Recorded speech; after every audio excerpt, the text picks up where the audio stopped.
en estas plataformas no hay sueldo o salario fijo.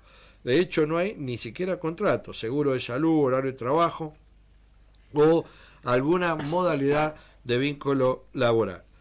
La tendencia son los trabajadores flexibles. Caso de Uber, de Rappi, de Cafetai, de Deliveroo y otras plataformas digitales que operan bajo ese esquema digital, introduciendo un cambio considerable en las relaciones laborales hasta ahora conocidas.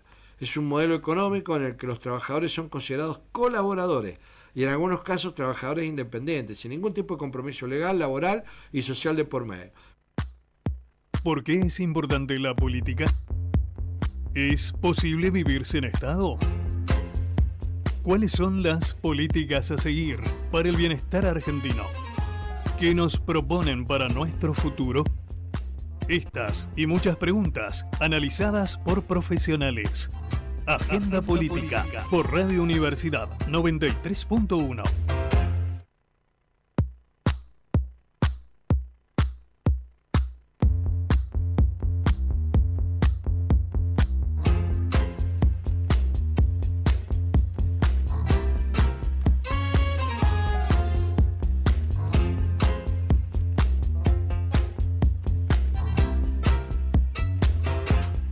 Buenas tardes, bienvenido a nuestro programa Agenda Política y nuevamente estamos con ustedes después de un largo periodo de ausencia producto de paros legítimos de los trabajadores de la Universidad Nacional de San Juan frente al ajuste universitario y frente a la falta de actualización salarial.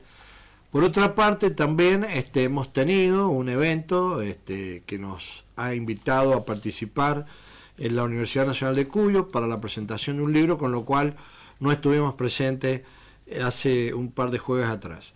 En este marco es que vamos a iniciar este nuevo programa con nuevos participantes. En este momento nos va a acompañar un estudiante de Ciencias Políticas que se ha incorporado también a nuestro grupo, conjuntamente con una licenciada que va a estar próximamente en el programa, que se llama Sofía Gallardo, y ahora Escales aquí con nosotros participando. Muchas gracias, que nos acompañes y que espero que te guste. Este programa, lo hemos dicho muchas veces, es un programa que tiene una actitud voluntaria por parte de los integrantes. Todos nosotros hacemos esto porque nos gusta. Estudiamos, organizamos nuestros textos, porque buscamos divulgar los hechos nacionales que suceden y los hechos provinciales, pero básicamente también divulgar las competencias de la teoría y de la ciencia social para el análisis de la realidad. Elías, te agradezco nuevamente. Muchas gracias, profe, por la invitación. Espero que participes. Y bueno, y como siempre, Facundo Tebaul, que es consejero superior estudiantil de la agrupación Ideas y que siempre nos está acompañando, además es estudiante de Ciencias Políticas. La doctora Alejandra Iragoye, profesora en la carrera de Derecho de la Universidad del Congreso, que nos acompaña gentilmente también aquí en esta radio con los temas de su especialidad, y Valentino Cardacci, que está acompañándonos también desde hace varios programas ya, destacándose con sus columnas en política internacional y política nacional. Bueno, quien habla, Oscar Rivero, que ustedes saben, soy profesor de acá, de esta facultad, y que tendremos a coordinar este grupo en la medida de nuestras posibilidades. Vamos a hacer algunas consideraciones sobre distintos temas que han sucedido a través de las distintas columnas que van a exponer nuestros columnistas.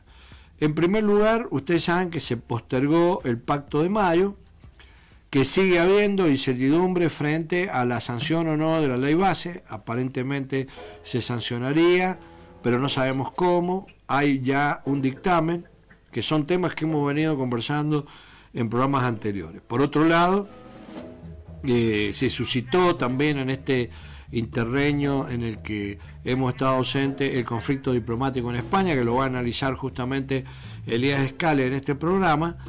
Y también sabemos que han continuado las situaciones polémicas y de conflicto dentro del ámbito del gobierno, que ha dado lugar a distintos cambios de gabinete, particularmente el último, la renuncia del jefe de gabinete y su reemplazo por quien era ministro del Interior. En fin, todos esos temas son temas de interés de la agenda. Pero particularmente yo voy a iniciar considerando un tema que llama también mucho la atención y que por lo tanto es parte de la agenda, que son los viajes de Milei. Hoy el presidente está en Estados Unidos, concretamente está en el estado de San Francisco, y concretamente hoy a la tarde iba a estar, ya tiene que haber estado, no he visto los medios nacionales, en un centro de conferencias muy importante organizado de San José, de la ciudad de San José, dentro de San Francisco, que queda muy cerca también del Silicon Valley, y está organizado por la Cámara Empresarial. Bueno, vamos a mirar un poquito de eso. En un relevamiento que realizó el sitio chequeado, hasta el 20 de mayo del 24, que es el último informe que subió a la red, se afirma que Milei realizó 10 viajes entre diciembre del 23 y mayo del 24. Está desactualizado, advierto. 5 al interior del país y 5 al exterior. En realidad, hoy este viaje a Estados Unidos es el séptimo.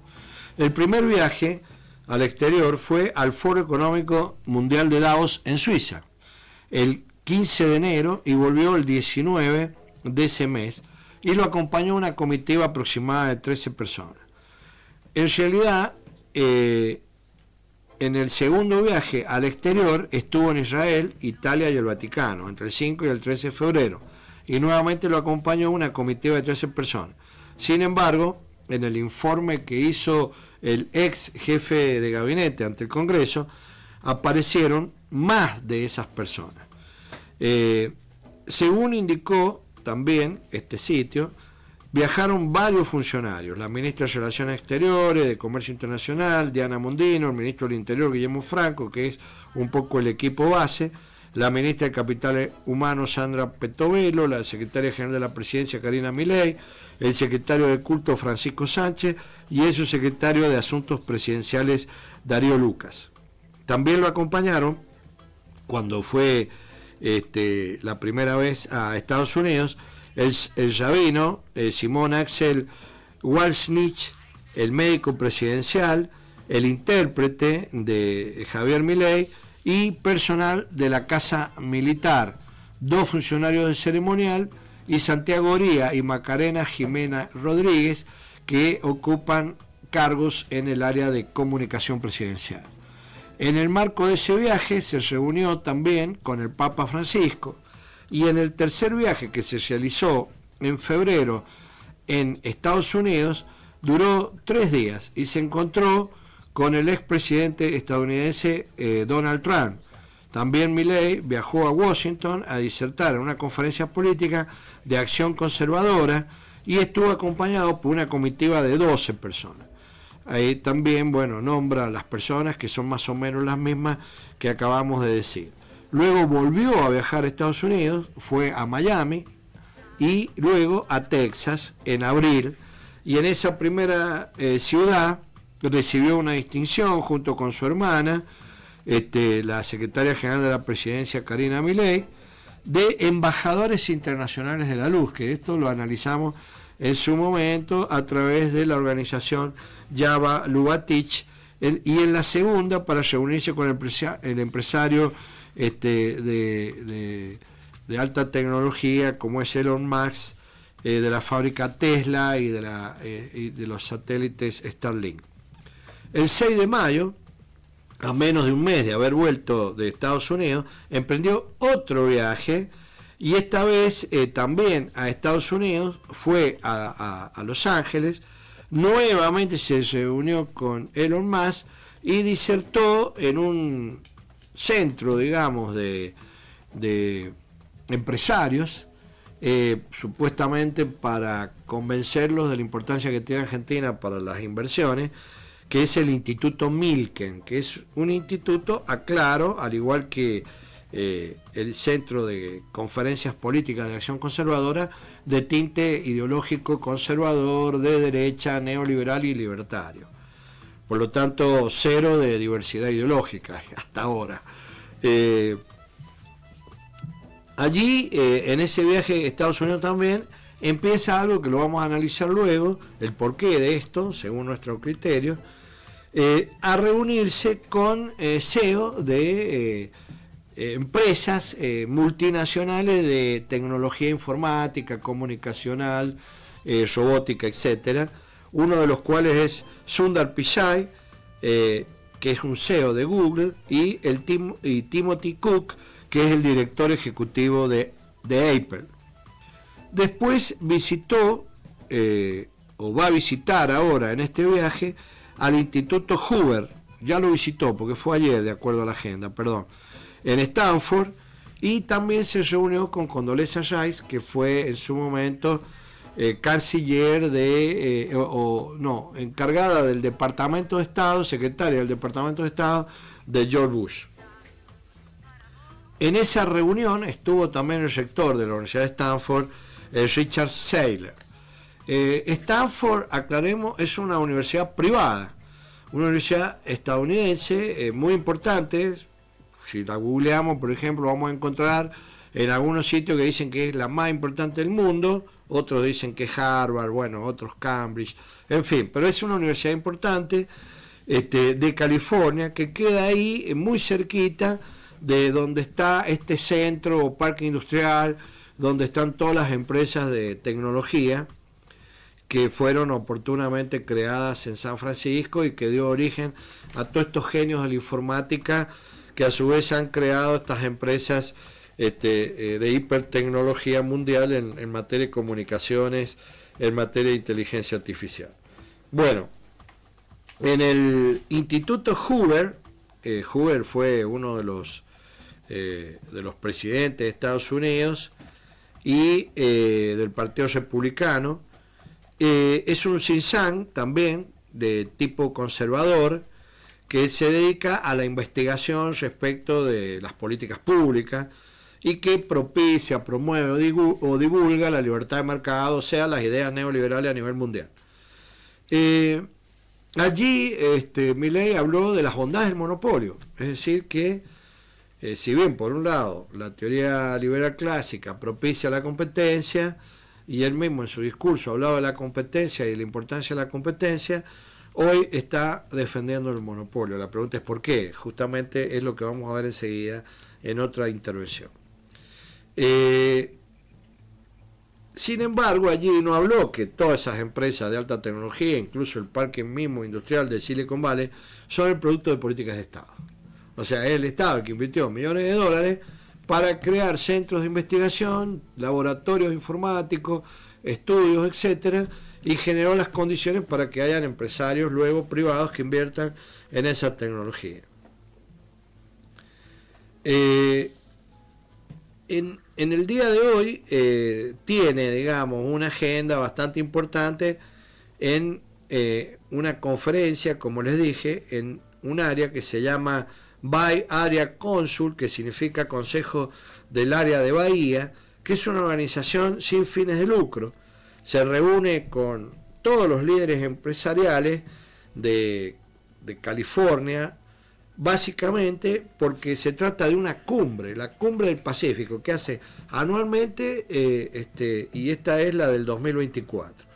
Cuando googleamos y entramos a la página principal, promueve la reunión de esta índole, y además reproduce allí la agenda de actividades que se realizarán o que se están realizando concretamente en el día de hoy, en el Teatro Montgomery, que es uno de los teatros más importantes del lugar, y dice su página web, como un primer tema, dice: recién aparecido en Davos, y la conferencia de Global Milken, el nuevo presidente de Argentina, Javier Milei, ofrecerá la charla de clausura de la cumbre. Esta aparición en San José será el único discurso público del presidente Milei durante su visita al área de la Bahía. Es un economista que ha dejado su huella como defensor de la libre empresa. Esperamos que el presidente Milei comparta sus ideas sobre las importantes conexiones entre Argentina y las industrias de tecnología e innovación del área de Bahía.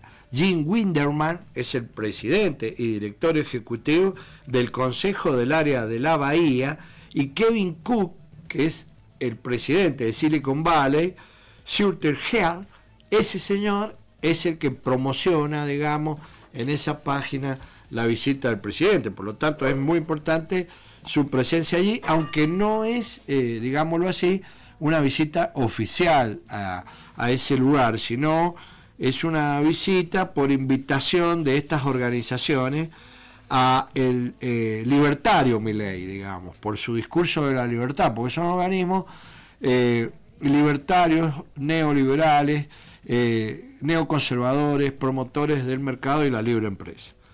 Bien, para cerrar, quiero dejar bien en claro para la próxima columna que la mayoría de las reuniones que está haciendo tienen que ver con la posibilidad de vincularse con los genios de la informática, que a su vez son grandes empresarios que han ganado muchísimo dinero a partir de esta era de las TIC, de las tecnologías de la comunicación y de la información.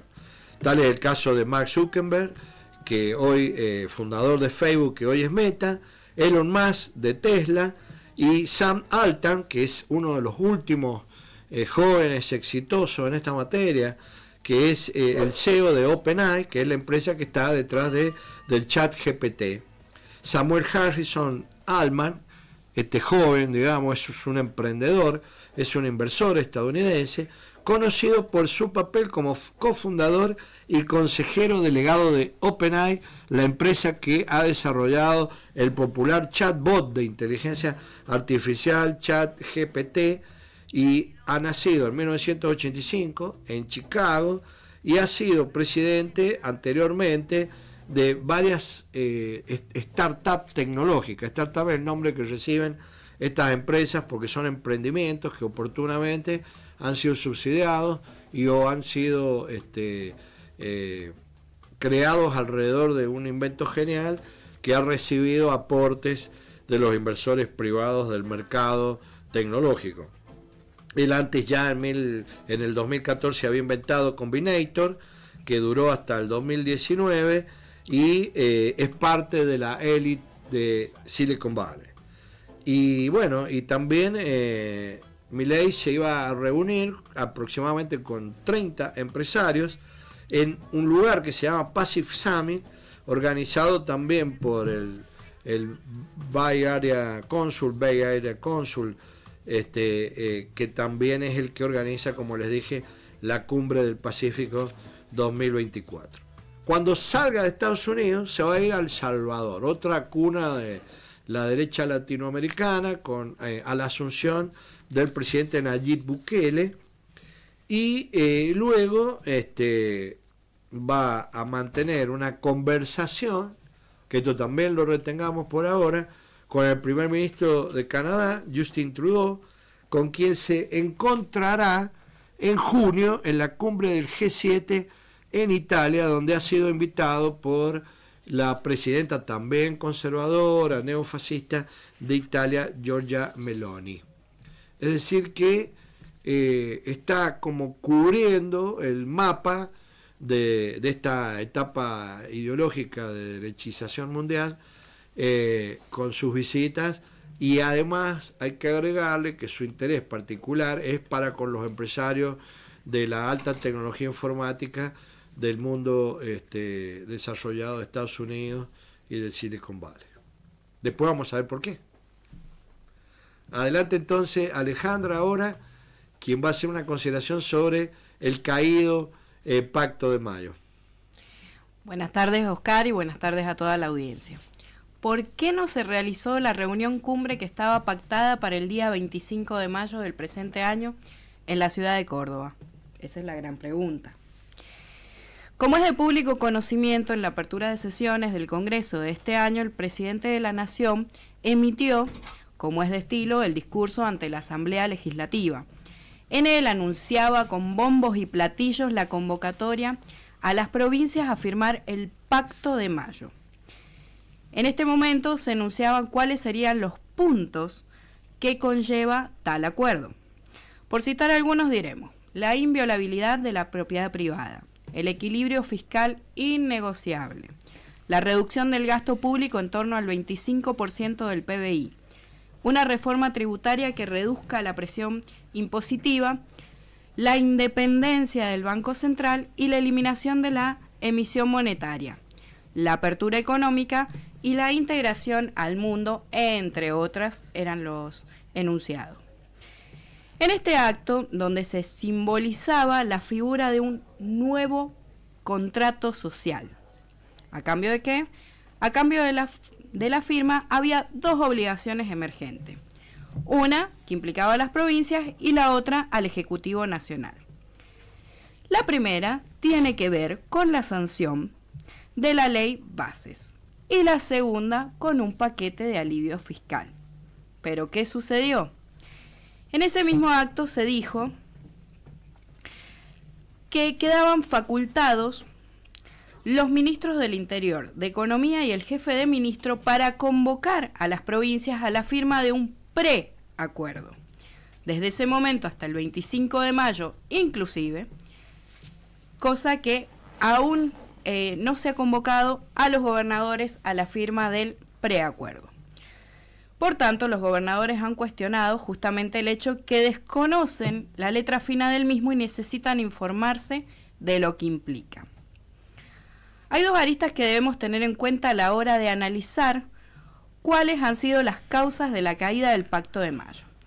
La primera y la más importante es que desde la llegada de la Libertad Avanza al Ejecutivo han existido y aún existen una serie de destratos hacia el resto del país. Estos conflictos han tenido escaladas de violencia institucional nunca vistas desde el retorno de la democracia. Recordemos que es un deber de la Nación la asignación de partidas presupuestarias para cada provincia. Estas partidas están establecidas por ley, específicamente por la Ley de Coparticipación Federal, que es una norma que regula la distribución de los recursos fiscales entre la Nación y las provincias. Su objetivo es eliminar las asimetrías regionales y fortalecer el federalismo. Por ejemplo, de cada 100 pesos que percibe el país por impuestos, 80 provienen de la Nación, 15 de las provincias y 5 de los municipios. En este orden de ideas está establecido en la Ley de Coparticipación Federal cómo se van a distribuir estos fondos. El 42,34% se queda el gobierno nacional. El 56,66% se reparte automáticamente entre las provincias y el 1% se reserva para el Fondo de Aportes del Tesoro Nacional, ATN. El conflicto que se ha suscitado en los últimos tiempos es que el Ejecutivo Nacional, en pro de alcanzar sus objetivos en materia de política económica y monetaria, por alcanzar el tan anhelado superávit fiscal, empezó a retener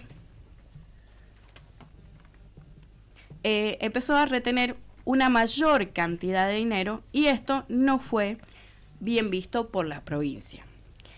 Pero lo verdaderamente preocupante es que justamente esta práctica se está ejerciendo en los últimos tiempos como un modelo extorsivo con relación a los gobiernos provinciales.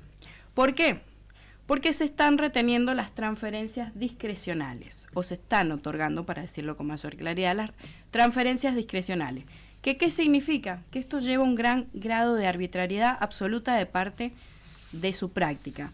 El gobierno nacional tiene la libertad de entregar, según su criterio, a cualquier persona o autoridad, una serie o un presupuesto.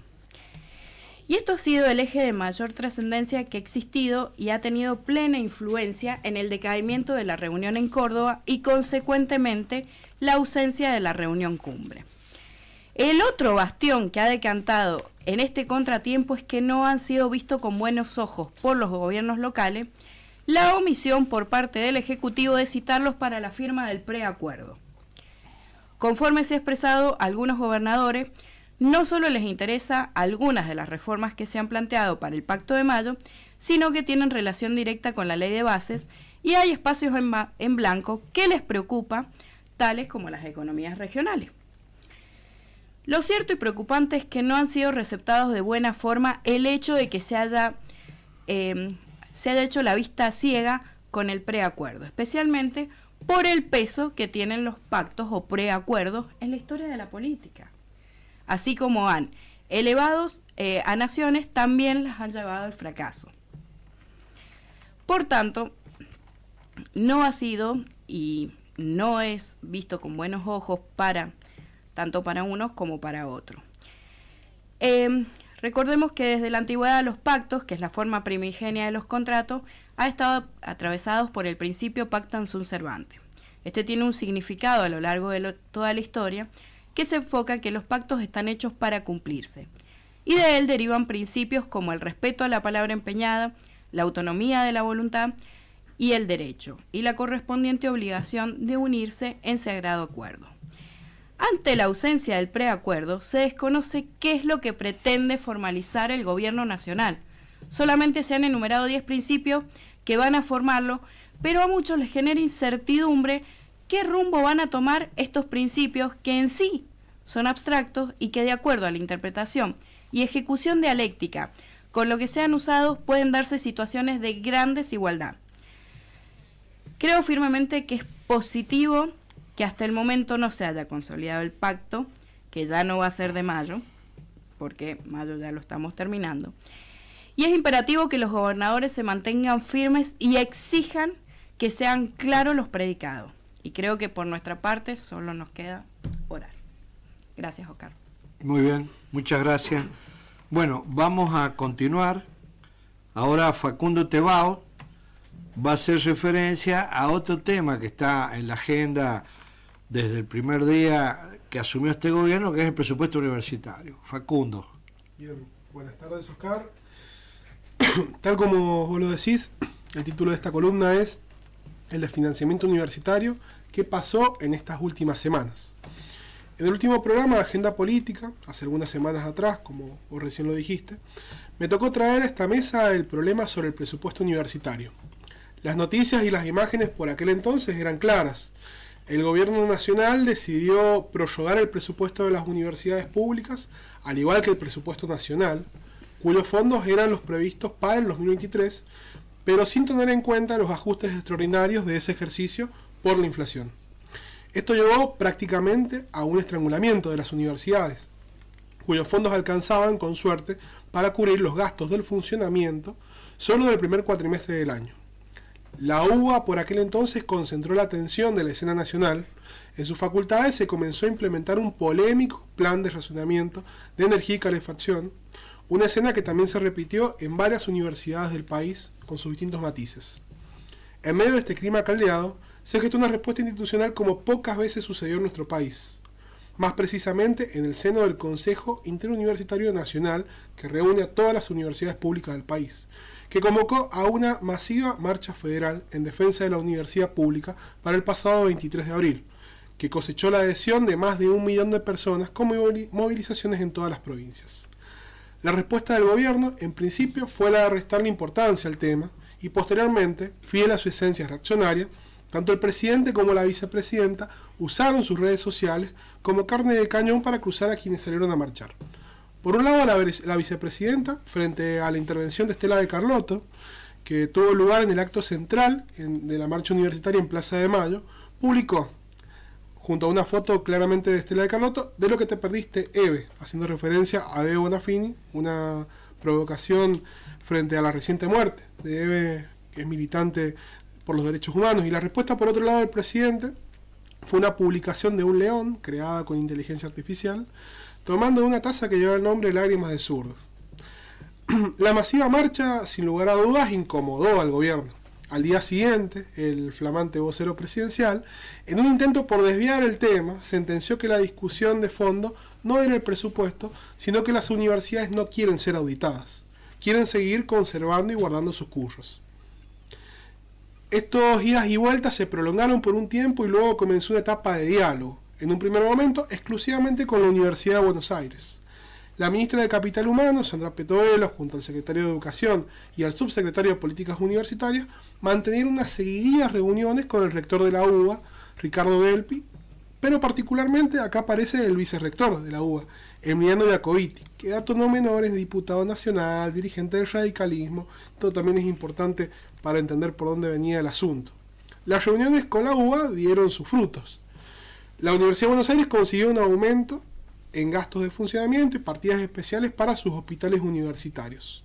La negociación particular con la UBA y no con el CIN, que nuclea a todas las universidades, a más de uno nos dejó con una sensación de que para el gobierno existen universidades de primera y universidades de segunda, estudiantes de primera y estudiantes de segunda, tal como acusaron los rectores de universidades nacionales e interior, quienes dijeron que es una clara discriminación federal e injusta. La estrategia del gobierno fue clara: particularizar la discusión, buscando desactivar los problemas sobre la UBA, que es donde se centran la mayoría de los ojos del país y de la región, y de la opinión pública también, están puestos ahí. Finalmente, hace unos días, y luego de las presiones y demandas sociales, el conflicto, por los gastos de funcionamiento, parece encontrar una solución circunstancial. A comienzo de esta semana, la Secretaría de Educación de la Nación y la Subsecretaría de Políticas Universitarias citaron a la conducción del Consejo Interuniversitario Nacional para abrir una negociación y así destrabar el conflicto. A grosso modo, el CIN confirmó que se obtuvo un aumento del 270% solo para gastos de funcionamiento y la creación de grupos de trabajo con el compromiso del Ministerio de Capital Humano para avanzar en otros asuntos importantes, entre ellos sueldos, obras en universidades, transparencia de los fondos, que es algo que todo el tiempo el gobierno está poniendo en tela de juicio, el fomento de la carrera de la investigación, las becas doctorales y la formulación del presupuesto para el año 2025.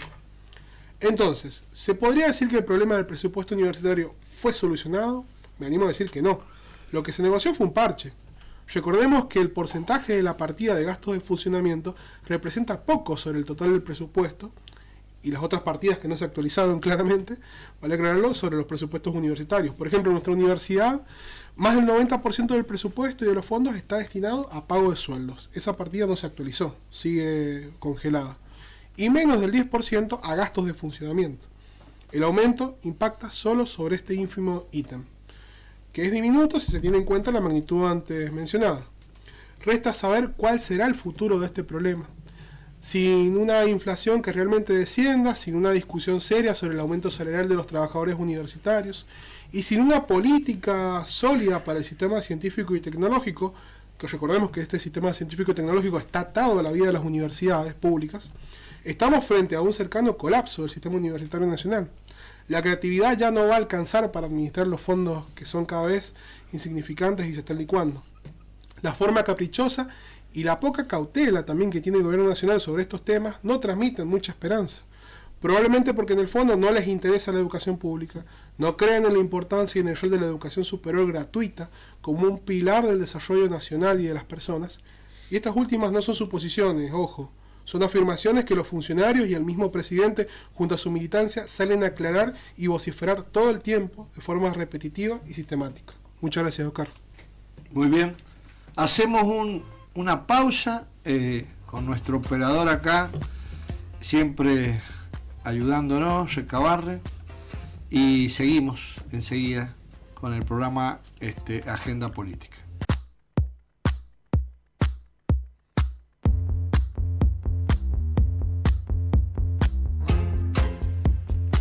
No, vieja.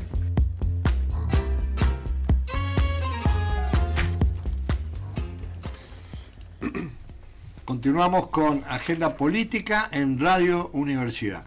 Esta tarde también nos acompaña Valentino Cardachi, habíamos dicho, y va a hacer unas consideraciones, un análisis muy interesante sobre esta facultad que tiene el Poder Ejecutivo de hacer transferencias de dinero a las provincias. Muy buenas tardes a toda la audiencia, espero que se encuentren muy bien. En este apartado vamos a trabajar acerca de qué hace el gobierno actual con las transferencias no automáticas o las transferencias discrecionales. Al margen de los fondos girados de forma automática a través de la coparticipación federal, el gobierno nacional también envía a las provincias otro tipo de recursos, cuyo reparto no en todos los casos está definido por ley. A este tipo de recursos se los denomina transferencias no automáticas o discrecionales. Entre las transferencias no automáticas, una de las más conocidas es el Fondo Nacional de Incentivo Docente, mejor conocido por sus siglas como FONID. Se trata de un impuesto a los automotores creados en el año 1998, durante la gestión de Carlos Menem. Tiene una asignación específica y es el pago de un complemento salarial a los docentes. ¿Esto qué quiere decir? Que las provincias no pueden utilizarlo para un fin diferente para el que fue creado. Su vigencia se prorrogó año tras año a través de leyes y decretos, es decir, desde el año 1998 hasta la actualidad. La última vez se hizo vía decreto en el mes de enero del año 2022 con una prórroga de 2 años, que caducó en enero del presente año, ¿no? En la actualidad. Y el gobierno nacional anunció que no va a prorrogar la continuidad y la prestación de este fondo, ¿no? Textualmente, Luis Caputo sostuvo que el Fondo Nacional de Incentivo Docente caducó, no se va a transferir más y tiene una lógica detrás. No existen docentes nacionales. Los docentes son provinciales. Si cada provincia quiere dar un subsidio a la educación o al transporte, lo debe sacar de sus propias arcas. Si no, la nación es el tío bobo que imprime pesos y reparte plata y todos pagamos las consecuencias. Estas declaraciones tuvieron su respuesta, no solamente las declaraciones, sino también la acción propia de la eliminación de este fondo. Santa Fe anunció que durante los próximos días realizará una presentación ante la justicia, exigiendo que sea reincorporado el Fondo Nacional de Incentivo, eliminado a principios de este año, y también no solamente va a elevar ese reclamo, sino que va a elevar otro reclamo. En primera instancia, que se pague la deuda que absorbió justamente la provincia cuando se hizo cargo de este pago ausente, ¿no? Esta erogación implicó 3.200 millones de pesos. De esta manera, Santa Fe se convierte en la segunda provincia del país en recurrir a la vía judicial pidiendo por la vuelta del FONID. Hace algunos días atrás fue Salta la primera quien encabezó el reclamo cuando presentó un recurso de amparo ante la Corte Suprema. Otra transferencia no automática muy conocida y muy polémica es el Fondo de Fortalecimiento Fiscal de la Provincia de Buenos Aires. Esta fue creada en el año 2020 y el fondo fue conformado a partir de la quita de coparticipación de la ciudad de Buenos Aires hacia justamente la provincia, ¿no? Si bien la Corte Suprema de Justicia de la Nación ordenó la devolución de parte de ese dinero a la ciudad, durante el año 2023 el gobierno nacional siguió realizando los giros. La creación del fondo había sido dispuesta en septiembre del 2020 para solucionar un conflicto iniciado por un reclamo salarial de efectivos de la policía bonaerense. La ciudad de Buenos Aires recibía, hasta entonces, un porcentaje de recursos coparticipables adicionales por el traspaso de la Policía Federal a la órbita local. En la actualidad, hay que aclarar que justamente, y lo confirmó el gobierno, ha eliminado este actual fondo, ¿no? La medida va a ser oficializada formalmente mediante la publicación del decreto 192/2024 en el boletín oficial que se puede consultar ahí. Además de los dos fondos anteriormente nombrados, otro fondo muy polémico es, además de la ley de coparticipación que establece un monto total recaudado por los gravámenes nacionales debe ser girado a las provincias, también en esta ley podemos presenciar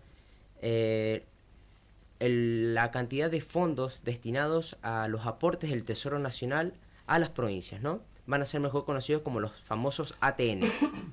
Para esto, el Ministerio del Interior informará trimestralmente a las provincias sobre las distribuciones de los fondos, indicando los criterios que siguió para la asignación. Según lo establece claramente el artículo 5 de la Ley de Coparticipación, dicho fondo se destinará a atender situaciones de emergencia y desequilibrio financiero de los gobiernos provinciales, y es el ministro del Interior el encargado de su asignación. Sin embargo, desde su creación en el año 1988, la distribución de esta caja tuvo una impronta discrecional y absolutamente política. Durante el primer mes del año 2024, el giro de los fondos discrecionales cayó un 98%. Además, 13 provincias no recibieron fondos de este tipo en el primer mes del año, es decir, enero. El gobierno transfirió un total de 10.300 millones de pesos a 7 gobernadores aliados en lo que va del año 2024. Se trata de envíos discrecionales justamente que va a realizar la Casa Rosada, teniendo en cuenta el aporte del Tesoro de la Nación, ¿no? Los ATN. El que más recibió de estos 10.000 millones de pesos, y muy importante aclarar que no es un gobernador que tenga el mismo tinte político que el gobierno nacional oficialista, es Osvaldo Jaldo, gobernador de Tucumán, a quien Nación le envió 2.000 millones de pesos el 27 de febrero, un mes después de que sus diputados rompieran el bloque de Unión por la Patria y votaran a favor de la ley bases que impulsó el oficialismo. El gobernador de Catamarca, Raúl Jalil, confirmó el voto de su representante en la próxima sesión que tendrá el Senado de la Nación con el fin de aprobar la ley bases. Además, le pidieron al resto del peronismo que trabajen en conjunto con el gobierno. De esta forma, Catamarca y Tucumán se unen a la aprobación de esta ley, ¿no? Hugo Pasalacqua, gobernador de Misiones, fue otro de los gobernadores beneficiados por el Ejecutivo mediante aportes del Tesoro de la Nación. Se reunió el 19 de abril con el ministro de Interior, actual jefe de gobierno Guillermo Francos, y la Casa Rosada le mandó 1.500 millones de pesos el día 26 de ese mes. Los diputados misioneros votaron a favor de la ley bases y el oficialismo espera que los senadores del Frente Renovador de la Concordia Social, Carlos Arce y Sonia Rojas de CUT, acompañen las reformas. Por otra parte, el mandatario de Jujuy, Carlos Sadir, recibió un giro discrecional de fondos de la Nación de 1.500 millones de pesos el 20 de mayo, una semana después del apoyo que le dio el presidente al Pacto de Mayo, y un día previo a las reuniones con Guillermo Francos con los mandatarios del norte. El chubutense Ignacio Torres también va a recibir la misma cantidad de dinero, millones de pesos, el 8 de febrero, en medio de todos los problemas que tuvo la provincia de Chubut con los incendios en los parques nacionales de los Alerces. Torres tiene diálogo constante con el gobierno, principalmente con Santiago Caputo, y está en constantes negociaciones por las leyes bases, ¿no? Y el paquete fiscal. Por último, la última provincia que se va a ver beneficiada por estos aportes discrecionales va a ser la provincia de Corrientes. Gustavo Valdés fue el primer gobernador al que la Casa Rosada le hizo estos envíos, y fue el 1 de enero, y se va a tratar de 1.000 millones de pesos, al cual el mandatario va justamente a apoyar el proyecto oficialista en la Cámara de Senadores y en la Cámara de Diputados. De esta forma, por último, aclarar el objetivo de esta columna, y es no solamente aclarar la disminución a las cuales se han visto las provincias perjudicadas por los fondos discrecionales que no son enviados por la Nación, sino también determinar el juego político que va a realizar el actual presidente con estos fondos, ¿no? Y justamente en pos o en vísperas de tener una aprobación de la actual ley bases en la Cámara de Senadores. Muchas gracias a todos. Muy bien. Bueno, con Elías Cales vamos a hacer un pequeño análisis de la ruptura diplomática con España. Elías. Exactamente, Oscar. Muy buenas tardes a todos. Bueno, ya la confrontación entre el gobierno español y el presidente argentino tiene ya de larga data, se remonta al año pasado, cuando las declaraciones cruzadas tenían lugar en la campaña electoral. El mandatario español Pedro Sánchez oficializó su apoyo al candidato Sergio Massa en ese momento, y ya con el líder libertario en el poder, la contraposición ideológica quedó más que expuesta. Los funcionarios de ambos gobiernos se expresaron con calificativos hostiles de forma corriente, cotidiana, Y en el último mes de mayo esta situación ha escalado hasta una situación sin precedentes, al menos en los últimos años, ¿no? Las acusaciones se intensificaron y tras la visita extraoficial del representante argentino en suelo español, que fue recibido con bombos y platillos por los más fervientes opositores del oficialismo del PSOE, el conflicto escaló finalmente a instancias formales. Es decir, que se puede hablar del primer síntoma real del conflicto diplomático entre Argentina y España. El ministro español de Asuntos Exteriores llama a consultas sine die a su embajadora en Buenos Aires. El punto más ríspido hasta el momento de este conflicto tuvo como desencadenante fundamental los dichos de Javier Milei el pasado domingo 19 de mayo en la convención Europa Viva 24 del Partido Conservador Vox en Madrid. El mandatario argentino apuntó en su discurso contra el presidente Pedro Sánchez y su esposa, Borgoña Gómez, involucrada en un presunto caso de corrupción. Aprovechó en esta instancia para denostar las ideas socialistas en un evento expresamente ideológico, por supuesto fuera de las relaciones formales entre estados, y pronunciaba entre otras frases: las élites globales no se dan cuenta de lo destructivo de implementar las ideas socialistas, no imaginan el tipo de sociedad y de país que pueden producir, una calaña de gente atornillada al poder con altos niveles de abuso, expresaba el líder libertario en su animosa exposición. Aun cuando tenga a su mujer corrupta y se tome 5 días para pensarlo, agregó y sentenció, obviamente refiriéndose a la esposa del presidente español. No podemos dejarnos correr ni un milímetro por los zurdos. Efectivamente, Pedro Sánchez barajó su dimisión en un plazo de 5 días a sabiendas del revés judicial que enfrenta a su esposa, y finalmente, tras analizar esta opción, resolvió seguir en el cargo. Las declaraciones del presidente argentino repercutieron inmediatamente en el gobierno de España. El mandamás del Ejecutivo español exigió una rectificación, una disculpa pública. Ante la negativa de funcionarios argentinos, como el propio Guillermo Francos, que esclarecieron la intención del presidente libertario de no retractarse, el conflicto escaló en las instancias diplomáticas oficiales.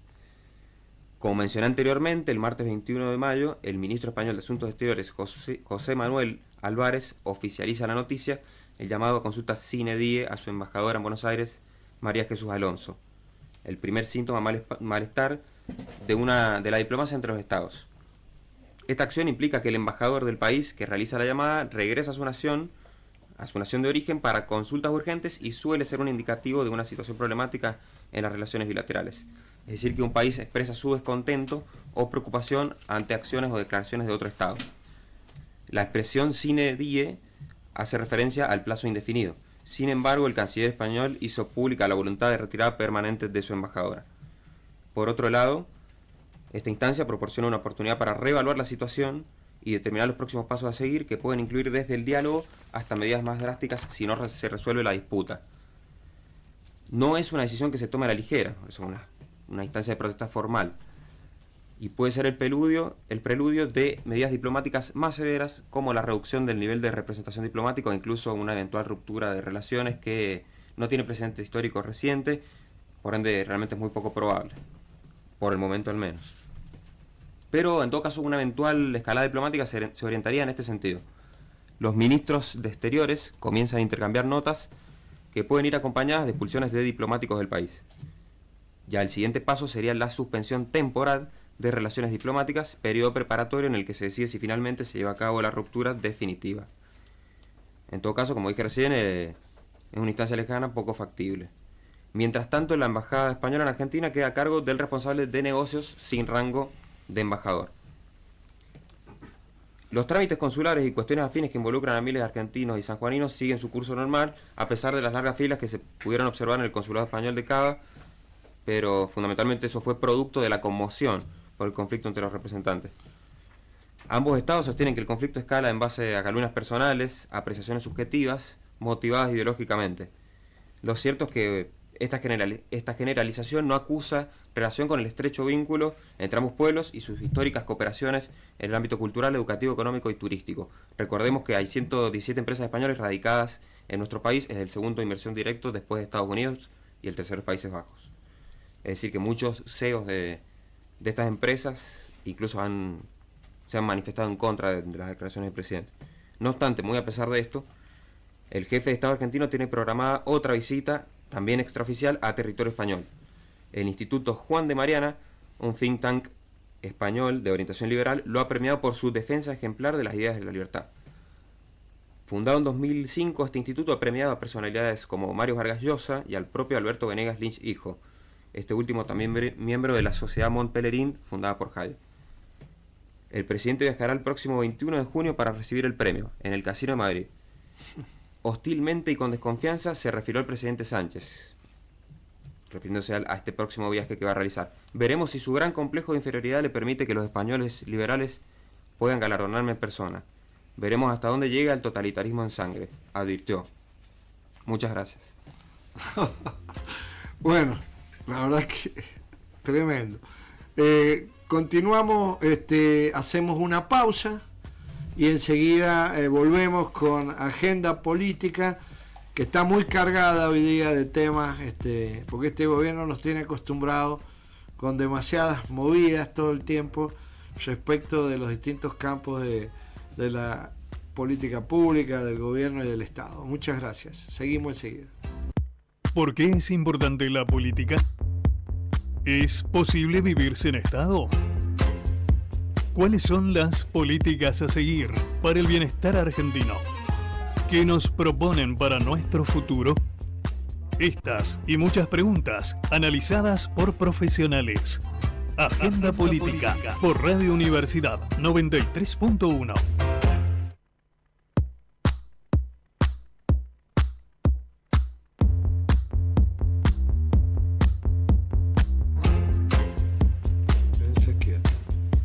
Buenas tardes, continuamos entonces con Agenda Política.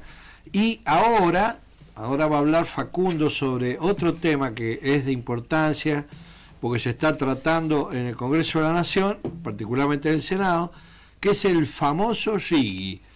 ¿Qué es el RIGI, Facundo? ¿Cómo va, Oscar, de nuevo? ¿Qué es el RIGI? Justamente, o el RIGI, como dicen los porteños. La cereza del postre, que es justamente la ley Bases.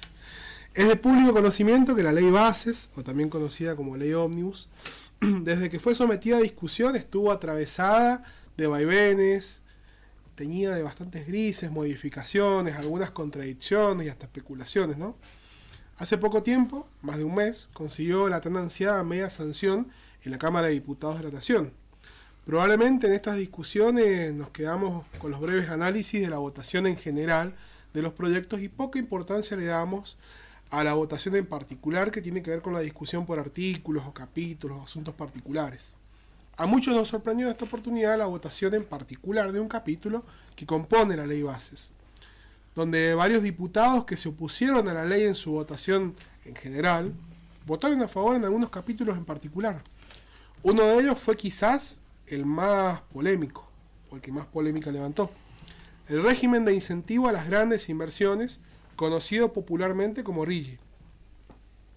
Desde ese momento el foco de atención sobre la ley Bases, que se sigue discutiendo en el Senado y que ayer consiguió dictamen, ya no es el impuesto a las ganancias, ya no son las privatizaciones, la reforma laboral o el blanqueo, que ya conversamos en columnas anteriores de este programa, ni siquiera las facultades delegadas al presidente que tanto peligro representan para la esencia del republicanismo, que es la división de los poderes. El foco de atención y de discusión de la propuesta del oficialismo hoy en día está puesto en el RIGI, que busca incentivar, y lo digo entre comillas, por un periodo de 30 años, mediante políticas fiscales y aduaneras, un boom de inversiones, particularmente en 3 áreas: minería, petróleo y gas, y probablemente también sea extensivo a las inversiones agropecuarias. El proyecto, dicho por sus más férreos defensores, busca consagrar de una vez y para siempre un patrón de especialización productiva de Argentina, reduciendo su rol a un mero exportador de commodities, con multinacionales dominando los principales factores de la producción en los negocios y sin ninguna articulación con el entramado productivo nacional o el sistema de innovación. En otras palabras, la institución de una economía de enclave pura y dura. En un primer lugar, podríamos decir que el RIGI, en su esencia, implica 3 renuncias del Estado argentino. Primero, renuncia al cobro de impuestos, particularmente con la reorganización impositiva, la reducción del impuesto a las ganancias, derechos de exportación, entre otros. Pero esta renuncia y estas reducciones alcanzan solo a las empresas que entran dentro del régimen, no a las pymes, por ejemplo. Renuncia al hacer política productiva en el marco de estos grandes proyectos que se buscan incentivar y que se sienten en el país.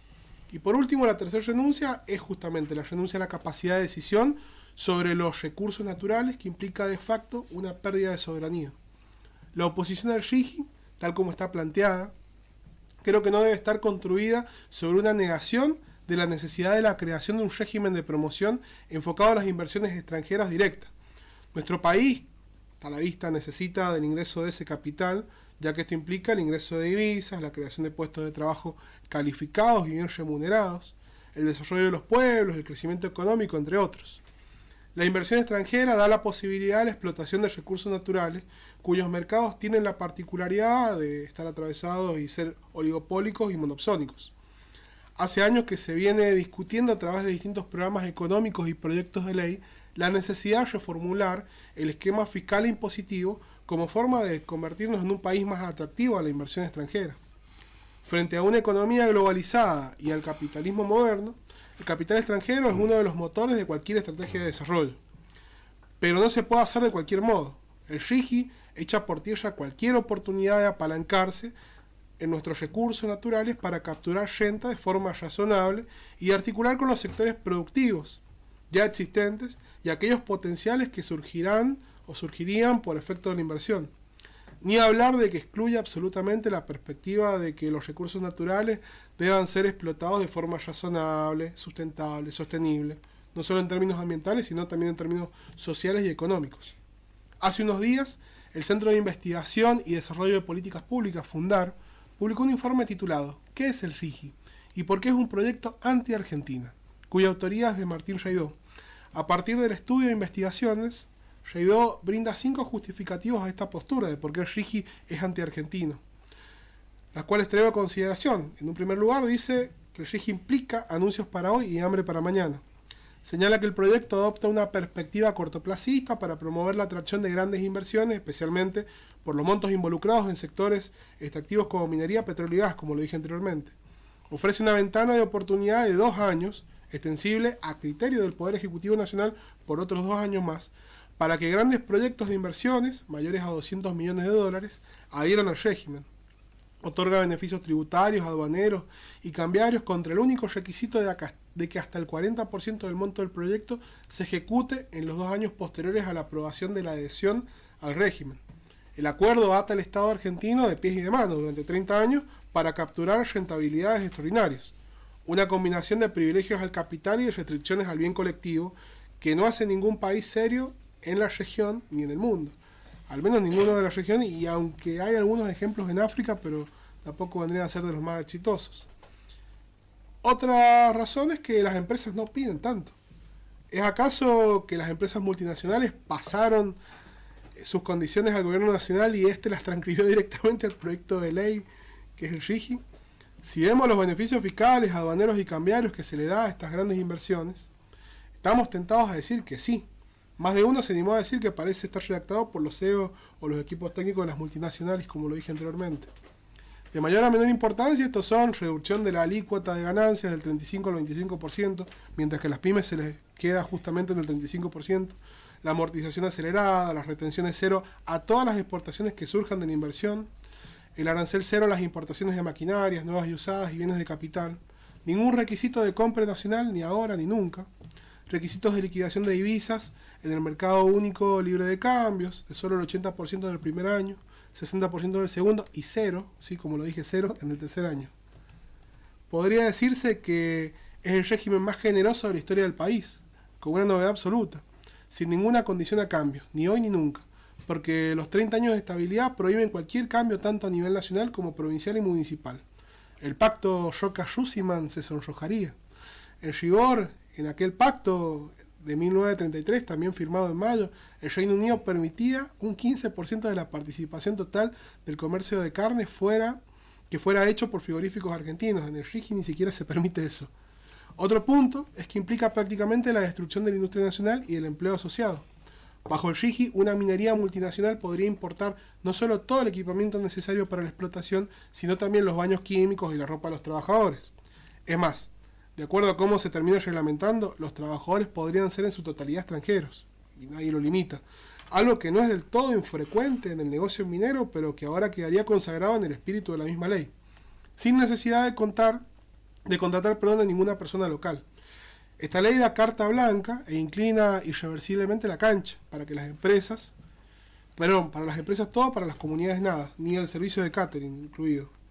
Es imposible aclarar nuevamente que ningún país serio del mundo tomó esta dirección. Por ejemplo, Estados Unidos, la cuna de la libertad, es uno de los que más políticas proteccionistas y de promoción de los entramados productivos tiene. Ni hablar de la Unión Europea. Pero sin ir más lejos, los casos de Chile, Perú y Bolivia, que se caracterizan por tener economías enclaves, tampoco tienen un régimen tan generoso como el RIGI. Un cuarto argumento es la insustentabilidad social y política del RIGI, algo que lo vuelve esencialmente inestable. El hecho de tener un régimen de incentivo tan generoso durante tanto tiempo, 30 años, montado pura y exclusivamente sobre la explotación de recursos naturales, que emplea relativamente poca gente y de llama casi nada, lo vuelve muy inestable en el tiempo. Es un régimen que, de aprobarse, nace herido de legitimidad social y política.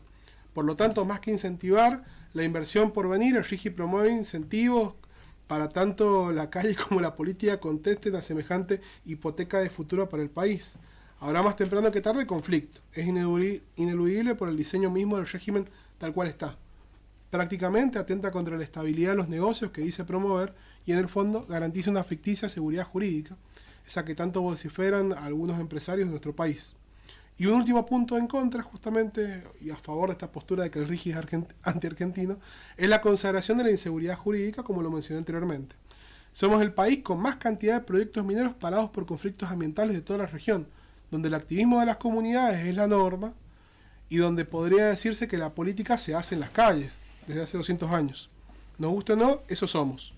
Por eso es ridículo pensar que este régimen va a atravesar indemne 30 años de política argentina, 30 años de inestabilidad, de conflictos y de aliento en la nuca de la sociedad civil. Viniendo más al plano local, es importante decirlo, el RIGI toca de cerca la realidad productiva de nuestra provincia. Al menos en este argumento justifican su voto positivo los diputados provinciales, incluidos los de Unión de la Patria, que votaron, como lo dije anteriormente, en el proyecto en general en forma negativa, pero que acompañaron la votación en particular. Claro que esto es así. Más de una inversión con proyectos de explotación o de exploración en nuestra provincia miran con buenos ojos el régimen, porque les daría vía libre para operar sin mayores complicaciones. Mi preocupación está más bien en el impacto que pueda tener el RIGI en el modelo productivo y de desarrollo provincial. Nuestra provincia, desde el 2003 en adelante, viene trabajando en un esquema productivo potenciado por la actividad minera, cuyos resultados hoy en día están a la vista. Existe un claro desarrollo económico y social. El San Juan postminería no tiene nada que ver con aquel del siglo pasado. El modelo minero tuvo en su esencia la discusión, o al menos la demanda social, de que debía consolidarse un modelo productivo diversificado, evitando que la minería se convierta en una economía de enclave bajo una perspectiva extractivista. El desarrollo y los avances en el tema fueron posibles gracias a una política estatal de planificación y desarrollo productivo, donde la expansión minera implicó beneficios fiscales para el Estado, la diversificación productiva provincial, la instalación de nuevas industrias y la generación de puestos de trabajo bien remunerados. Beneficios fiscales también que se utilizaron para sostener y promover otras actividades productivas distintas a la minería. Claro, están los subsidios a la agricultura y a la vitivinicultura. Este modelo, hoy en día, con la cercana aprobación del RIGI, corre peligro.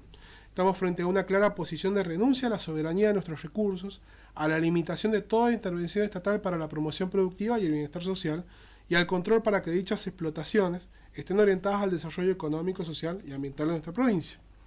Para concluir, deseo como argentino y sanjuanino que el Senado rechace este plan de colonización y de destrucción del Estado y de renuncia a los intereses nacionales y que se discuta de forma seria, a partir del diálogo y los consensos necesarios, un programa de incentivo a las inversiones para el ingreso de divisas que tanta falta le hacen y nos hacen para ordenar la macro y la microeconomía de nuestro país. Muchas gracias, Oscar. Muchas gracias a vos, muy amable. Bueno, continuamos con el programa, las columnas.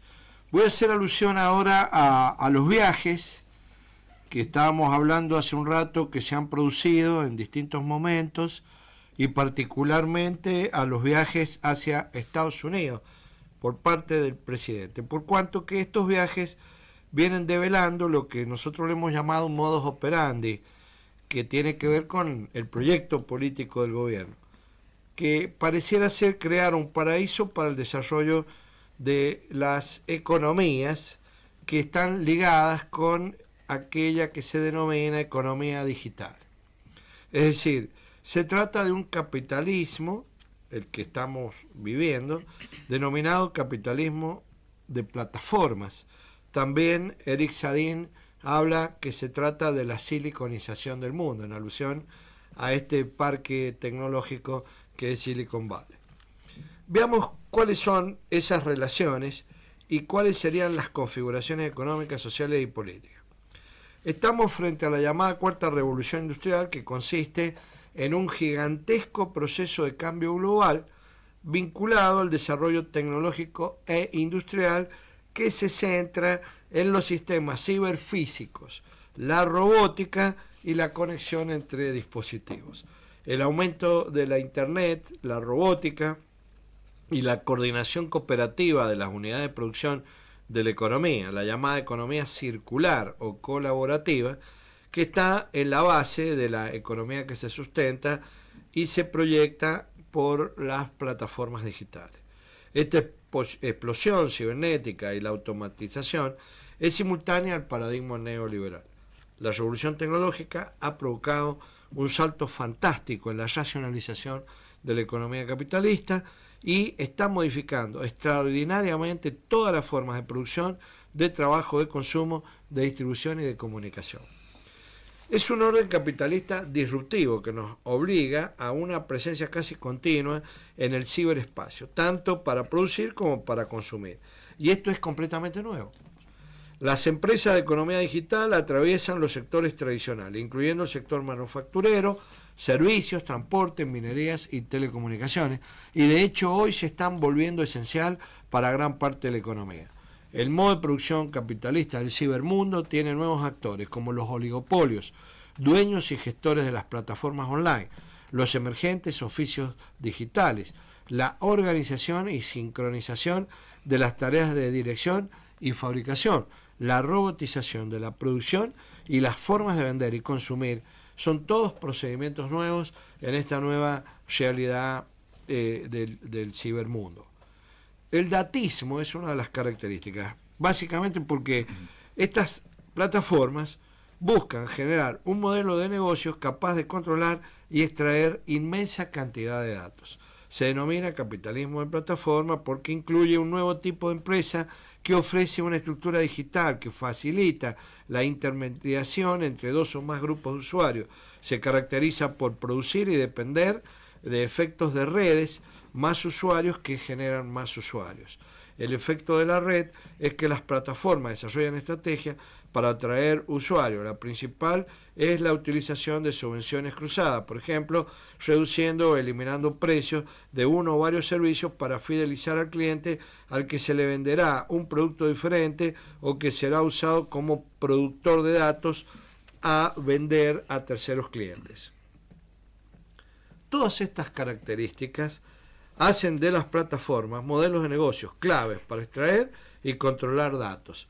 Dice Sneezer, un profesor londinense, que son un aparato de extracción de datos. A su vez, esta minería de datos en todas las esferas de la vida se traduce en todo tipo de aplicaciones, apps, softwares, web, redes sociales, servicios inteligentes, etc., a partir del uso de algoritmos. Estos filtran y clasifican informaciones a partir de instrucciones programadas, convirtiéndolo en datos, a los datos en mercancía. Redes como Instagram, Facebook o sitios web como YouTube, Google, Alphabet tributan a un enorme mercado de compra y venta de datos personales sistematizados, sostenidos sobre la necesidad de que las personas están cada vez más tiempo conectadas. Los usuarios tienden a quedarse en la plataforma, volviéndola más valiosa para los anunciantes y demás consumidores. Además, al tener más usuarios, tienen mayor capacidad de extracción de datos, pueden adquirir mayor capacidad de predicción de la conducta de los mismos usuarios y por lo tanto mayor capacidad de generar valor. Si Google sabe nuestra ubicación, puede darnos publicidad, direccionada, lo que a su vez le da acceso a más actividad en un círculo virtuoso e infinito para la plataforma. La IA es otra característica que está asociada a este capitalismo de plataforma, a este modelo de la economía digital. Pero el capitalismo digital va más allá de la datificación, dicen muchos autores. Lo que se llama inteligencia artificial se refiere a la automatización de procesos de clasificación, reconocimiento de padrones, previsión y predicciones realizadas por sistemas algorítmicos que se alimentan de gigantescas bases de datos para viabilizar su aprendizaje.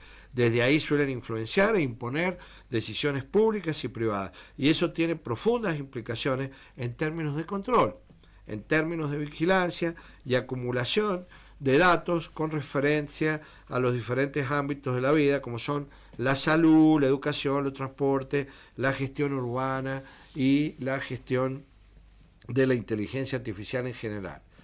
Lo que se llama inteligencia artificial se refiere, como dijimos, a estos patrones que mientras más información controla, más valor adquiere para la economía estos sistemas. En la medida que se transforman las formas de producción y se crean nuevas tecnologías, aparecen también junto con ello nuevas formas empresariales y nuevos modos de hacer negocios. Se está produciendo un proceso de convergencia tecnológica en el que los datos y la inteligencia artificial tienen una evidente centralidad.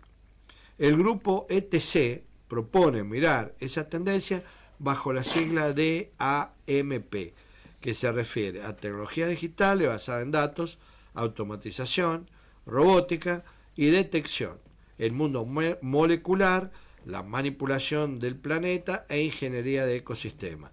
La convergencia entre estas tendencias se evidencia en los movimientos de las corporaciones transnacionales, fusiones, adquisiciones, registros de patentes, etcétera, en las que la propiedad privada, los oligopolios y la explotación sigue siendo conducida hasta el infinito. Finanzas. El nuevo capitalismo cibernético, digitalizado y automatizado mediante la tecnología cuyo uso es imprescindible para la gestión de la vida cotidiana, se ha empoderado, y particularmente dentro del capitalismo financiero. Así, la población está siendo obligada a consumir y a utilizar plataformas operativas de los grandes monopolios tecnológicos privados para resolver asuntos de la vida diaria, disponer de sus ingresos, de sus rentas dinerarias, de sus sueldos. Como los bancos son los intermediarios necesarios para esa finalidad, el depósito, la custodia y el tránsito de ingresos monetarios, el negocio financiero ha dado un lugar predominante a la monopolización del sistema privado de forma global, lo cual aumenta el número de la población vulnerable. Está asociado también con el extractivismo, al mismo tiempo que todos estos dispositivos digitales portátiles, como son tablets, teléfonos inteligentes, sensores, etcétera, son ampliamente dependientes del extractivismo minero. Por ejemplo, la producción del iPhone requiere del aluminio, del arsénico, del carbono, del cobalto, del niobio, del tántalo, del cobre, del oro, del hierro, de platina y silicio, entre otros minerales. De este modo, la digitalización también puede estar impulsando una nueva ola de extractivismo a escala planetaria en los territorios históricamente acaparados como son África y América Latina. Pero también se dirige hacia las llamadas tierras con reservas de tierras raras en China y en Europa. Por otra parte, todos estos sistemas, además de extractivistas, reclaman, producto del transporte, el almacenamiento y el procesamiento de datos, actividades altamente consumidoras de energía eléctrica. El trabajo, en materia de trabajo, implican cambios sustanciales en la organización del trabajo y de las relaciones laborales. La tendencia son los trabajadores flexibles. Caso de Uber, de Rappi, de Cafetai, de Deliveroo y otras plataformas digitales que operan bajo ese esquema digital, introduciendo un cambio considerable en las relaciones laborales hasta ahora conocidas. Es un modelo económico en el que los trabajadores son considerados colaboradores y en algunos casos trabajadores independientes, sin ningún tipo de compromiso legal, laboral y social de por medio. Pues se argumenta que solo son empresas mediadoras para conectar colaboradores de servicios y usuarios. El mayor número de personas que contratan generalmente son jóvenes. Recordemos que la desocupación y la precarización de los jóvenes es una tendencia mundial sobre la que estas empresas se han montado para obtener ganancias millonarias. Los jóvenes constituyen el 40% de la población mundial y casi cada uno de cada 4 no tienen empleo, educación o capacitación.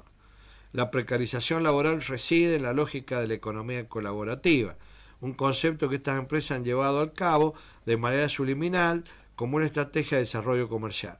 La estructura tecnológica de Uber, por ejemplo, y su modelo de financiamiento se basa en proporcionar infraestructura digital para intermediar entre diferentes grupos de usuarios. Controlar una plataforma como Uber es ser dueño de un software y de un hardware construido con material de la nube. En estas plataformas no hay sueldo o salario fijo.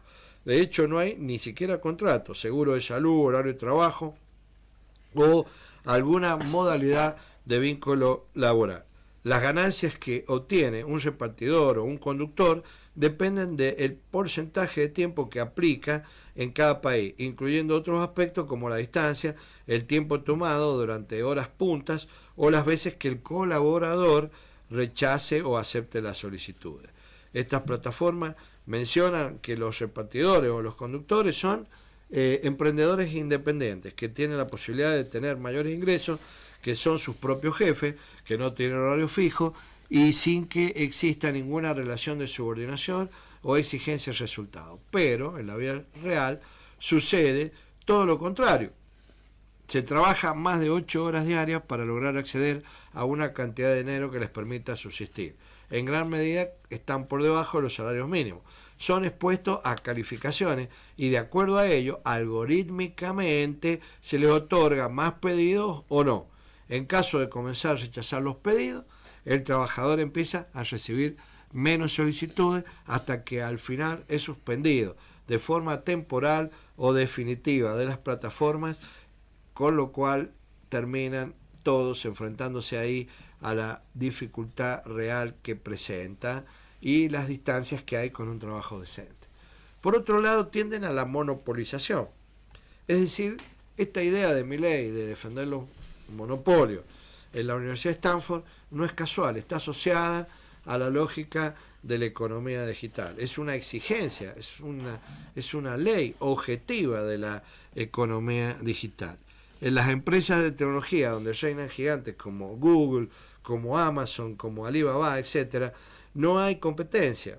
La única competencia puede ser en recolectar los datos.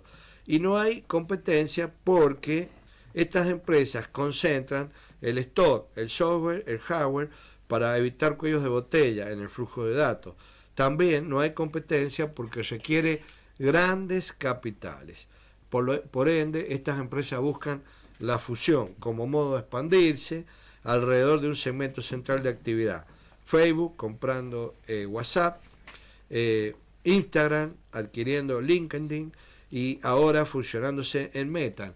Esa es un poco la lógica de este mercado. Sin embargo, hoy autoridades en todo el mundo intentan imponer algunos límites al poder y la posición de las grandes empresas tecnológicas que se han vuelto dominantes en la era del capitalismo y de Internet. Hace unos años, China ya publicó normas encaminadas a frenar prácticas abusivas de sus gigantes tecnológicos y se sumó así a los esfuerzos reguladores de distintos países. Los pioneros en estos intentos por mantener a raya los gigantes del capitalismo digital han sido las autoridades europeas.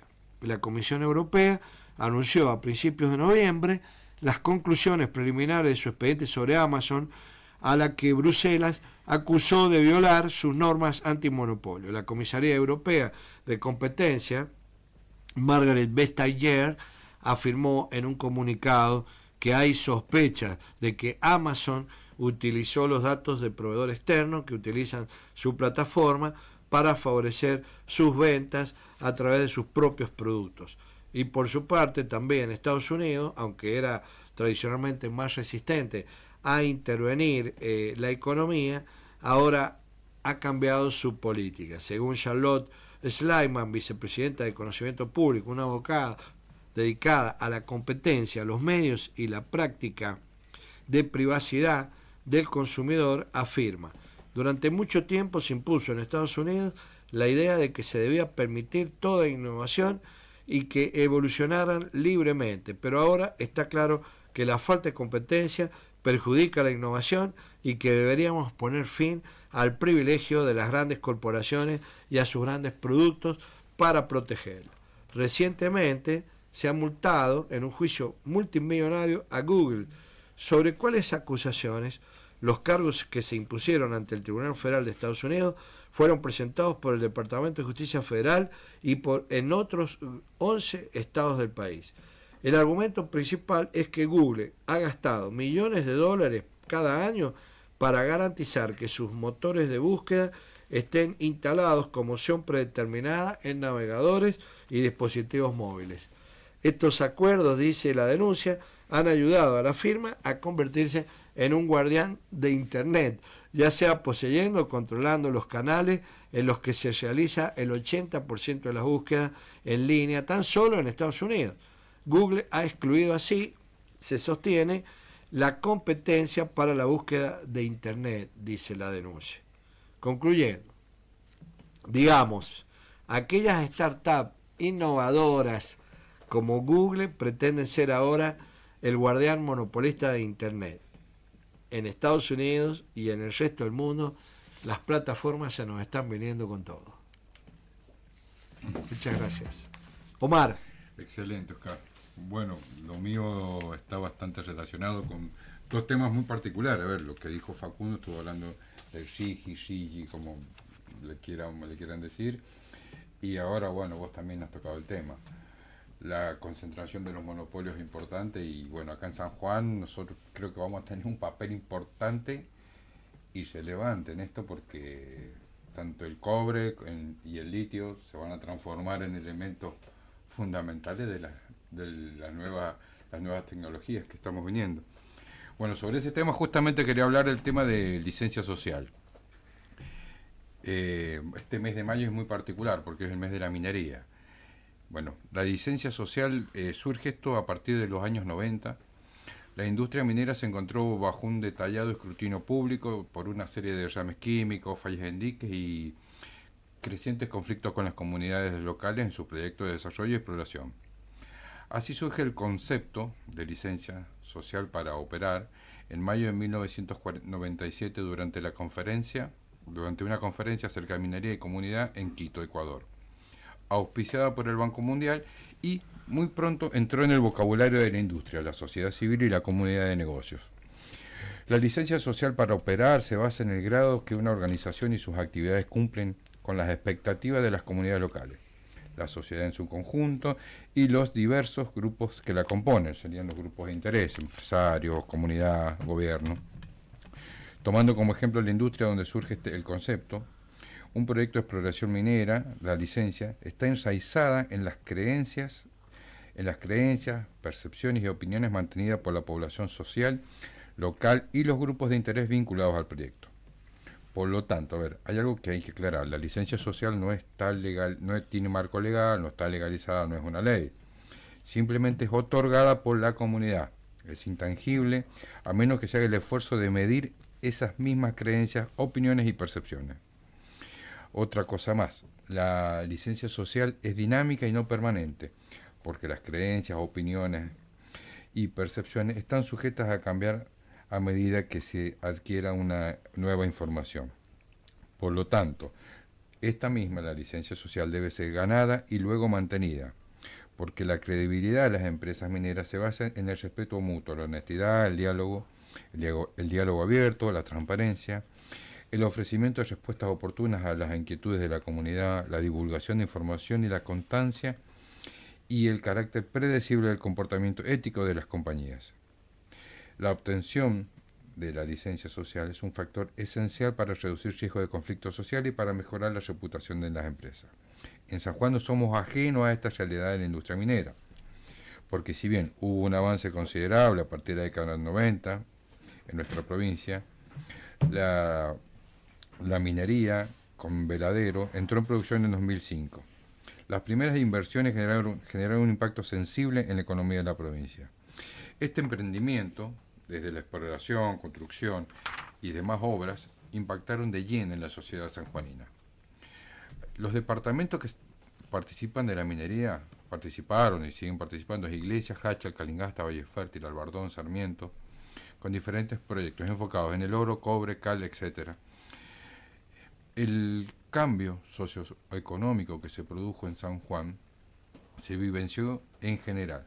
Si bien la actividad en los tiempos que transcurren experimenta una renovación en lo referido a nuevos proyectos, prestos a iniciar etapas más allá de la exploración.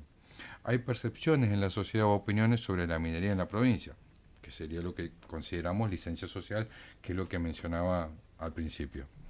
En la actualidad estamos al inicio de un nuevo ciclo minero en la provincia y el país también. El cobre y el litio han cobrado una relevancia singular en la demanda mundial, por ejemplo, en la fabricación o producción de baterías para la industria de automóviles eléctricos, como dijo Oscar también, para la industria de móviles, computadoras. Los servicios, los nuevos componentes de tecnología llevan estos insumos. A ver, este mes de mayo se festejó el 7, el Día de la Minería. Y en San Juan tuvo lugar también la Expo Minera. Bueno, acá voy a hacer un parate y quiero comentar algo. Hay dos temas, por ejemplo, las empresas comentaron que necesitaban el RIGE condicionaban para poder invertir. Con el RIGE aprobado, ellas iban a poder invertir. Desde el gobierno les respondieron, que en este caso el gobernador le dijo, es momento de invertir, el tiempo ya es ahora, no esperemos leyes. A ver, hubo un contrapunto ahí en las distintas exposiciones que hizo cada uno de los medios. Bien. En esta oportunidad, en esta Expo Minera, tuvo una notable, tenemos que decir que una notable exposición se formó la Mesa del Cobre, iniciativa que surge desde acá de la provincia, con el gobernador Orrego, y donde participaron los gobernadores Salta, Jujuy, Mendoza, y se sumó Córdoba. Interesante eso, porque Córdoba no tiene emprendimientos mineros, pero está participando también de la Mesa en Cobre. También leí hoy, después de esto leí que la provincia de La Rioja también andaba ahí, no pudo llegar a concretar su participación en esta Mesa en Cobre, pero andaba revoloteando. Ahí estuvo dando vueltas por la Expo Minera, Quinquela. A ver, recientemente se realizó un estudio, en una consultora que trabajo, en donde se preguntó, en comparación con otros segmentos de la economía, disculpe, ¿qué actividad económica considera que aporta ingresos a San Juan? A ver, el gobierno un 3%, las fábricas un 10%, la minería un 35%, la construcción un 10%, agricultura y vitivinicultura un 20%, el turismo un 10% y el comercio un 12%. La minería y la agricultura y vitivinicultura se llevan, son consideradas las más importantes. Se puede decir de estos datos la importancia, gracias Facundo.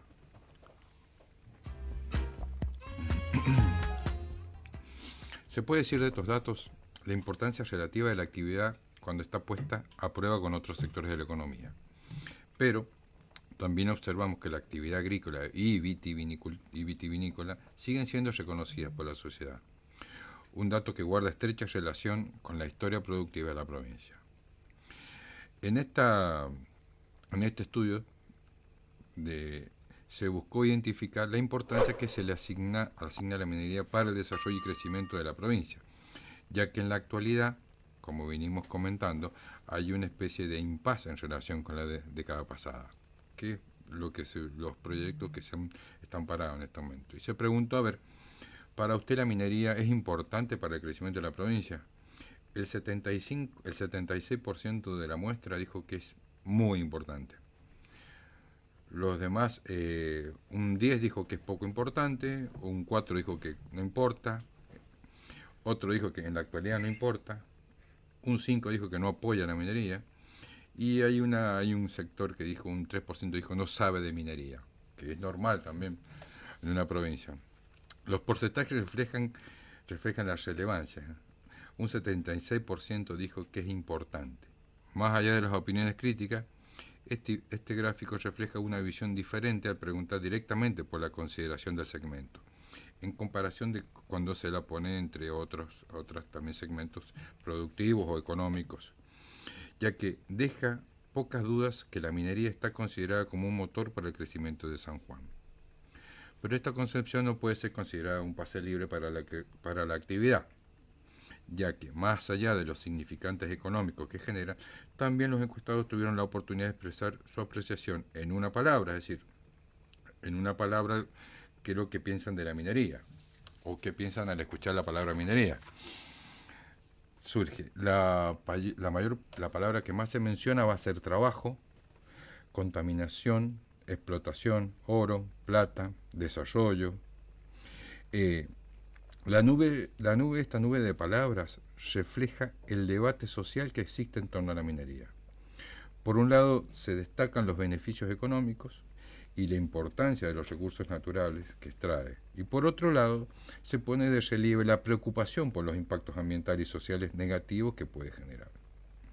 La imagen presenta una visión equilibrada de la minería, reconociendo tanto sus beneficios como sus riesgos.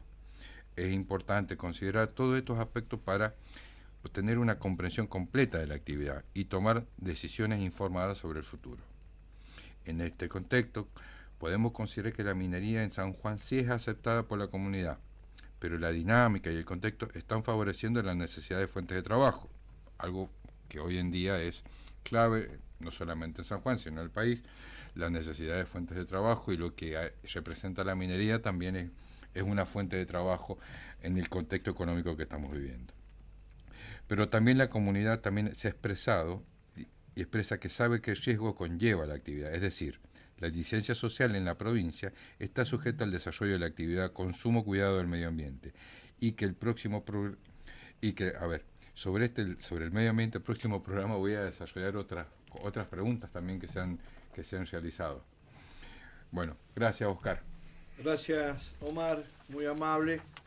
Bueno, y por último vamos a hacer una consideración respecto del tema del Consejo de Mayo, que es uno de los programas propuestos por el presidente Milei en su viaje a la provincia de Córdoba, durante el discurso que dijo allí el Día de la Patria, el día 25 de mayo, habló sobre múltiples aspectos y dejó esta propuesta que va a ser considerada por la doctora Alejandra Iragoyen.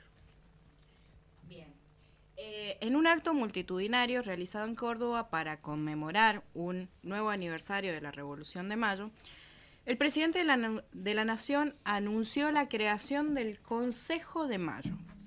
Este nuevo órgano consultivo tendrá como principal objetivo ajustar y ampliar los puntos del Pacto de Mayo con los gobernadores, una iniciativa que fue postergada debido a la demora en la sanción de la Ley de Bases y el paquete fiscal en el Senado. El Consejo estará compuesto por una representación diversa y amplia, según lo explicado por el máximo representante del Ejecutivo. Integrarán este Consejo un representante del Gobierno, otro de las provincias, un delegado del Congreso y un miembro de los sindicatos. Es lo que se ha dicho a primera fase. La intención es que esta pluralidad permita un diálogo más inclusivo y que abarque todas las aristas de los temas a tratar. La principal tarea del Consejo de Mayo será ajustar los 10 puntos originales del Pacto de Mayo, además de encargarse de la creación de proyectos de ley. Este Consejo se conformará una vez que se apruebe la Ley Bases y el paquete fiscal. Se ha subrayado la urgencia de estos proyectos para poder proceder a la eliminación de impuestos, empezando por el impuesto país, que según la dialéctica utilizada por el Ejecutivo, es perjudicial para la producción y el crecimiento económico. Por tanto, el gobierno busca armar un Consejo de Mayo que incluya a ministros nacionales, representantes de ambas cámaras, senadores y diputados, funcionarios provinciales, representantes de empresas, sindicatos y asociaciones civiles. Por tanto, se cayó primero el Pacto de Mayo y ahora se conformará el Consejo de Mayo. Y el Ejecutivo tiene puesta la mira en el 9 de julio, Día de la Independencia, como una posible fecha para la firma del Pacto de Mayo. Me van siguiendo la dialéctica. Dado que el 20 de junio, el Día de la Bandera, coincide con un viaje programado del presidente. Recordemos que las fechas tentativas para la firma del pacto fueron el Día de la Bandera o el Día de la Independencia como una muestra más del histrionismo presidencial. Originalmente el oficialismo había planeado una comisión con funcionarios económicos provinciales liderados por el secretario de Hacienda, el señor Carlos Huberman, para trabajar en estos temas. Sin embargo, esta comisión nunca fue citada, es decir, la firma del preacuerdo del Pacto de Mayo jamás se reunió. Ahora, con la creación del Consejo de Mayo, se espera mayor formalidad y compromiso a la hora de articulación de políticas y de la redacción de proyectos de ley. El anuncio del Consejo de Mayo representa la estrategia del gobierno para consolidar su agenda económica. La eliminación del impuesto de país y otros tributos será un tema central en las discusiones del Consejo, apuntando a un alivio fiscal, que según el presidente es crucial para el desarrollo del país. Desde varios sectores no seduce la idea de la creación del Consejo de Mayo, particularmente porque no se ha expresado el método con el cual van a ser seleccionados quienes lo integren. A su vez, tampoco se ha explicitado de forma completa cuáles serán las atribuciones y particularmente desde cuándo comenzará a funcionar y hasta cuándo tendrá vigencia.